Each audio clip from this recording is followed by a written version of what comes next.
Today is the 26th day of the month of Elul, and we are in the middle of chapter 131, going through the laws of Erev Yom Kippur, the day preceding Yom Kippur. Today we'll be doing paragraphs 10 until the end of the chapter, paragraph 17. Paragraph 10. You may recall from yesterday that on Erev Yom Kippur, we don't say the Avinu Malkeinu prayer following the Shemona Esrei, unless Yom Kippur itself falls out on Shabbos, in which case we do say Avinu Malkeinu on the day preceding Yom Kippur, because we're not going to be able to say it on Yom Kippur itself.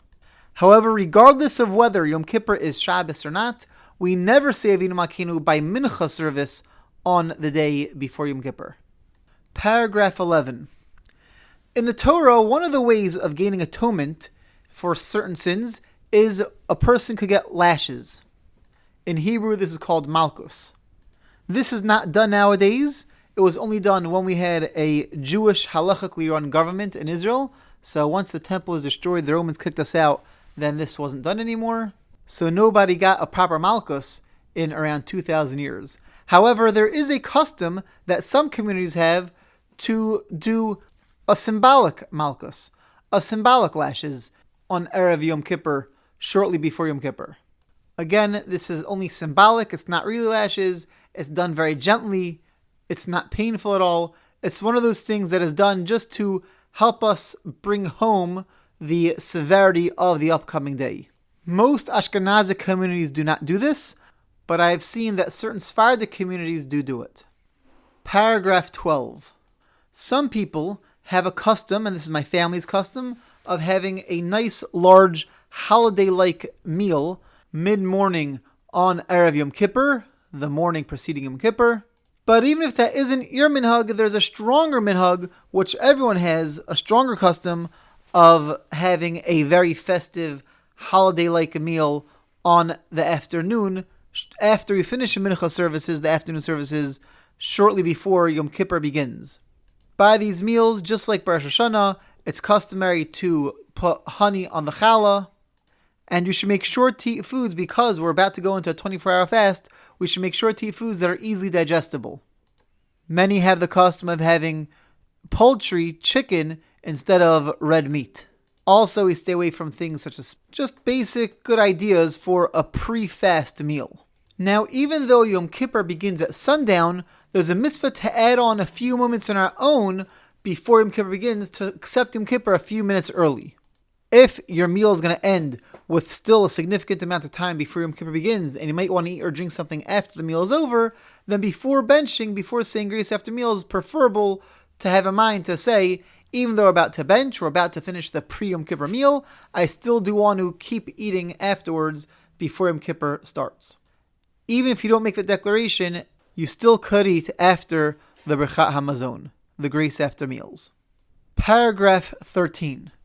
One shouldn't have food which is being heated up from Erev Yom Kippur, the day before Yom Kippur, in preparation for after Yom Kippur. It looks a little bit gluttonous, like, we can't wait for Yom Kippur to be over to dig into the nice roast we have cooking in the crock pot, and therefore any food that we're going to need for after Yom Kippur for the breakfast, we should heat up after Yom Kippur, not have it sitting in a crock pot the entire Yom Kippur. Paragraph 14. Yom Kippur is a serious day. It's a very severe day, but it is a holiday. And just like other holidays, other special days, we get dressed up in our nicer clothing. On Shabbos, on any holiday, so too on Yom Kippur, we should be wearing our nice clothing. In shuls, it's very common on Shabbos to put tablecloths on the tables. So too on Yom Kippur, if that's what the synagogue does on a Shabbos, on Yom Kippur as well, there should be tablecloths placed down on the tables. And just like Shabbos and other holidays, we light candles in advance of Yom Kippur.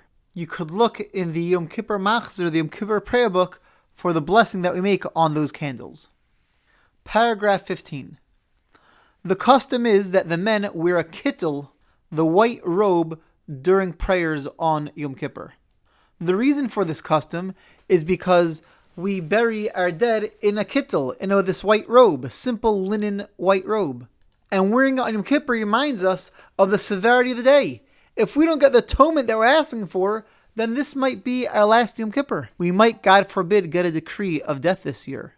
And wearing a kittel hopefully reminds us of that and keeps us focused.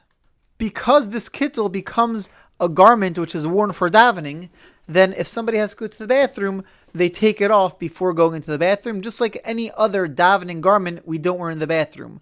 The classic example is a talis. Talit we don't wear in the bathroom. Tefillin we don't wear in the bathroom. So too this kittel we should take off before going to the bathroom. It's customary that women as well, even though they don't wear a kittel, they still wear white clothing on Yom Kippur if possible. They should make sure, however, not to wear too much jewelry. They should be dressed up nicely, but women shouldn't wear too much jewelry because this is a day of judgment and severity. So there's this delicate balance of being festive, but not being too festive. Paragraph 16. There's a very widespread custom that on Erev Yom Kippur, shortly before Yom Kippur begins, parents bless their children. You could find this blessing in the Yom Kippur prayer book, in the Yom Kippur Machzor, and to me this is one of the most moving parts of Yom Kippur, is this time period shortly before Yom Kippur when the children come for their blessing. If your children live at a town, or you live at a town from your parents, then you call them up Erev Yom Kippur and they give you the blessing over the telephone. If you're going to see them a few days before Yom Kippur, that's also, you could just have your parent give you the blessing before you take leave of them, even if it's not Erev Yom Kippur itself. But the power that parents have in their blessings and their prayers for their children is extremely strong, and therefore, if you're able to take advantage of this custom, I highly recommend it. Paragraph 17. On Yom Kippur night, we wear a talis for services. But once it's night, we don't make a blessing on the talis anymore.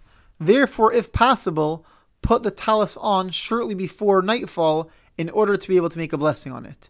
If you put it on too late, once it already is nightfall, then put it on without a blessing. This concludes today's learning. Have a great day and see you tomorrow.